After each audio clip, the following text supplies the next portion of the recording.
1 Corinthiயர் 4:7 அன்றியும் உன்னை விசேஷித்தவனாகும்படி செய்கிறவர் யார்? உனக்கு உண்டாயிருக்கிறவைகளில் நீ பெற்றுக்கொள்ளாதது யாது? நீ பெற்றுக்கொண்டவனானால் பெற்றுக்கொள்ளாதவன் போல் ஏன் மேன்மை பாராட்டுகிறாய்? உனக்கு உண்டாயிருக்கிறவைகளில் நீ பெற்றுக்கொள்ளாதது யாது? நீ பெற்றுக்கொண்டவனானால் பெற்றுக்கொள்ளாதவன் போல் ஏன் மேன்மை பாராட்டுகிறாய்? கொரிந்து மக்களுக்கு பவுல் எழுதுறான், உங்களுடைய உடைமைகளில நீங்களா சொந்தமா உழைத்து சம்பாதித்தது எது? உடைமைகள் என்று சொல்வது வெறும் சரீர உலக ரீதியான காரியங்களை மட்டுமல்ல, எல்லாத்தையும் சொல்றான். ரட்சிப்பு, அபிஷேகம், ஆவிக்குரிய ஈவுகள், நன்மைகள் எல்லாத்தையும் சேர்த்தான். சரீர, பொருளாதார, உலக ரீதியான, ஆவிக்குரிய ரீதியான, சமூக ரீதியான, குடும்ப ரீதியான எல்லா ஆசீர்வாதங்களையும் சேர்த்து தான் சொல்றான். உங்களுக்கு உண்டாயிருக்கிறவைகளில் நீங்கள் பெற்றுக்கொள்ளாதது யாது? பெற்றுக்கொண்டவனானால் பெற்றுக்கொள்ளாதவன் போல் ஏன் மேன்மை பாராட்டுகிறாய்?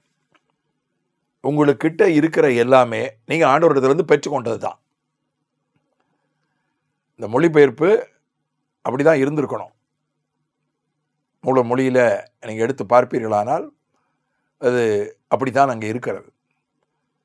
உங்ககிட்ட என்னெல்லாம் இருக்கோ அதெல்லாம் நீங்களா உழைச்சி சம்பாதிச்சது இல்லை, அது ஆண்டவரிடத்திலிருந்து நீங்கள் பெற்றுக்கொண்டது.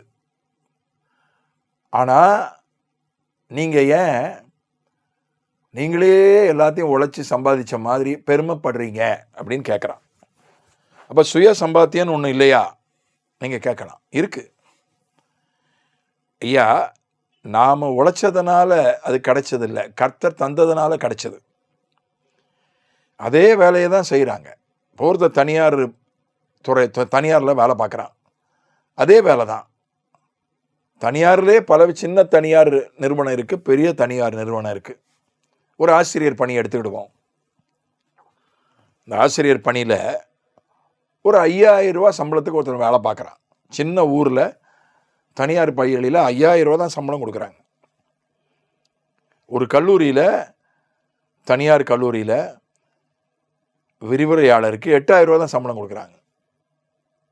8000 ரூபா. சில தனியார் கல்லூரிகளில் 30,000 ரூபா, 40,000 ரூபா கொடுக்குறாங்க. அரசாங்கத்தில் 1 லட்சம் அந்த அளவுக்கு 1 லட்சத்தில் 2 லட்ச ரூபா கொடுக்குறாங்க கல்லூரி ஆசிரியர்களுக்கு. அதை விட அதிகம், அரசாங்கத்தை விட அதிகம் கொடுக்கக்கூடிய தனியார் நிறுவனங்கள் உண்டு. நான் ஒரு சர்வதேச பள்ளிக்கூடத்தை பார்வையிட போயிருந்தேன். அங்கே நான் பார்வையிட்டது பல வருஷங்களுக்கு முன்பு, 15 வருஷத்துக்கு முன்னால். அப்போதே அந்த பள்ளிக்கூடத்தினுடைய முதல்வருக்கு 5 லட்சம் ரூபாய் சம்பளம், பள்ளிக்கூடத்தினுடைய ஆசிரியர்களுக்கு 2 லட்சம் 3 லட்சம் சம்பளம். தனியார் பள்ளி, தமிழ்நாட்டில் இருக்கிற ஒரு தனியார் பள்ளி. இப்போ ஒரே வேலை தான் எல்லாம் பார்க்குறாங்க. 5000 ரூபா சம்பளம் வாங்குறனும் அதே வேலை தான் பார்க்குறான். 5 லட்ச ரூபா சம்பளம் வாங்கணும் அதே வேலை தான் பார்க்குறான். ஒரே வேலை தானே, அதே ஆசிரியர் பணி தானே. அப்போ நானே உழைச்சி சம்பாதிச்சேன்னா இப்போ எல்லாருக்கும் ஒரே மாதிரி தானே வரணும். எல்லாருக்கும் 5000 ரூபா வரணும், எல்லாருக்கும் 5 லட்ச ரூபா வரணும். ஏன் ஒருத்தருக்கு 5000, ஒருத்தருக்கு 30,000, ஒருத்தருக்கு 1 லட்சம், ஒருத்தருக்கு 5 லட்சம்? இது ஒரு கேள்வி. ஒரு தொழிலை எடுத்துக்கொள்ளுங்கள். இப்போ மளிகை கடை மாதிரி ஒரு கடை நடத்துகிறாங்க. ஒரு சின்ன கடை மாதிரி வச்சுருக்காங்க, சில்லறை கடை மாதிரி.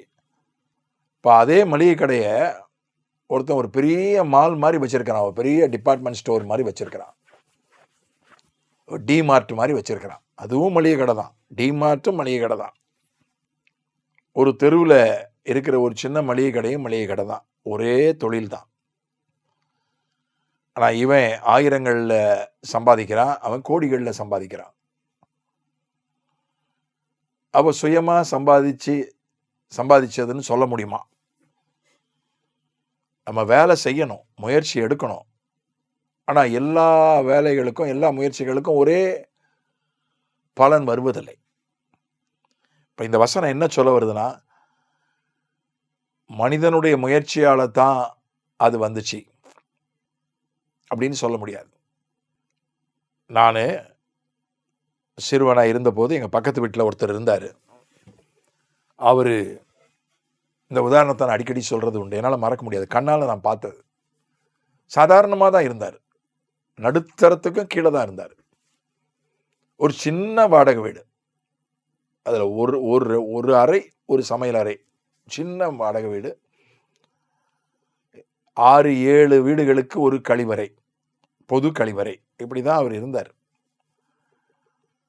ஆனால் திடீர்னு அவருடைய தொழில் பெருகியது, வளர்ந்தது. பெரிய வீடு கட்டினார், சொந்த வீடு கட்டினார். மாடியில் வாடகைக்கு பெரிய அதிகாரி வந்து வாடகைக்கு இருந்தார், அரசு அதிகாரி. அந்த அளவுக்கு ஒரு பெரிய வீடு கட்டினார். அவர் வந்து என்ன போட்டார்னா, அவருடைய தொழில் சார்பாக ஒரு கேலண்டர் அடித்தார். என்ன போட்டார்னா, உழைக்கின்றேன் உயர்கின்றேன், இப்படி தான் பெருசாக இருக்கும் அது கேலண்டரில். உழைக்கின்றேன் உயர்கின்றேன். கிறிஸ்தவர் தான், ஆனால் அவர் வந்து கர்த்தருடைய கிருபை அல்லது கர்த்தருக்குடைய உதவியினால நான் உழைச்சி உயர்ந்தேன். அங்கே கர்த்தருக்கே அங்கே இடம் கிடையாது. உழைக்கின்றேன் உயர்கின்றேன் கொஞ்ச நாள் தான் ஓடிச்சு. அதுக்கப்புறம் ஒரு குடிப்பழக்கத்துக்கு அடிமையாகி உடல்நலம் பாதிக்கப்பட்டு இறந்து போயிட்டார். அதுக்கப்புறம் அவங்க குடும்பத்தினர் மறுபடியும் ஏறக்குறைய ஒரு நடுத்தரம் அந்த மாதிரி வந்துட்டாங்க. அந்த உயரம் நிற்கலை. அதுதான் நான் ஆண்டவரிடத்திலிருந்து பெற்றுக்கொள்ளலை. வேதம் சொல்லுது, யாக்கோபு 1:17 சொல்கிறது, நன்மையான எந்த ஈவும் பிதாவினிடத்திலிருந்து இறங்கி வருகிறது. ஒரு தேவ பிள்ளை அப்படி சொல்லவே கூடாது. ஒரு தேவ பிள்ளை நான் சாதிச்சிட்டேன், ஏன் உழைப்பு, ஏன் திறமை, ஏன் ஜெபம், ஏன் உபவாசம் அப்படின்னு சொல்லக்கூடாது. பவுல் சொன்ன மாதிரி, நான் எல்லாரிலும் அதிகமாய் பிரயாசப்பட்டேன், தேவ கிருபையே அப்படி செய்தது. அதனால என்கிட்ட என்ன இருக்கோ அது என்னால் வந்தது இல்லை, கர்த்தர் எனக்கு தந்தது. அந்த புரிந்து கொள்ளுதல் தான் சரியான புரிந்து கொள்ளுதல். அதைத்தான் எடுத்து கொரிந்து மக்களுக்கு பவுல் விளக்குகிறான். அது ஊழியமாக இருக்கட்டும், வேலையாக இருக்கட்டும், தொழிலாக இருக்கட்டும். ஊழியத்தில் கூட இன்னைக்கு என்ன இருக்கோ, ஆத்துமாக்கள் இருக்கலாம், உள்கட்டமைப்பு இருக்கலாம், ஜெபத்தில் ஊழியம் வளர்ந்துருக்கலாம், வசனத்தில் வளர்ந்துருக்கலாம், அநேகரை விடுதலைக்குள்ள நடத்துகிற ஊழியமாக இருக்கலாம். அது எப்படி இருந்தாலும் அது நாம் ஜெபிச்சோம், எல்லாம் உண்மைதான், பிரயாசப்பட்டோம், எல்லாம் உண்மைதான். ஆனால் ஜெபிச்சதால் மட்டும், பிரயாசப்பட்டதால் மட்டும் நடக்கலை, கர்த்தரிடத்திலிருந்து வந்தது. இது நானா சம்பாதிக்கவில்லை, நானா உழைத்து சம்பாதிச்சது அல்ல, கர்த்தரிடத்திலிருந்து பெற்றுக்கொண்டது. அதுதான் அவன் எழுதுறான். உங்ககிட்ட இருக்கிற எந்த ஒரு உடைமையும் நன்மையும் நீ கர்த்தரிடத்திலிருந்து பெற்றுக்கொண்டது தான் என்று பவுல் அங்கே சொல்லுகிறதை, உணர்த்துகிறதை, நினைவுபடுத்துகிறதை பார்க்கிறோம். ஆண்டவர்கிட்ட சொல்லுவோம், ஆண்டவரே என்கிட்ட இருக்கிறது எல்லாமே நீங்கள் தந்தது, அதுக்காக நன்றி. ஆமென்.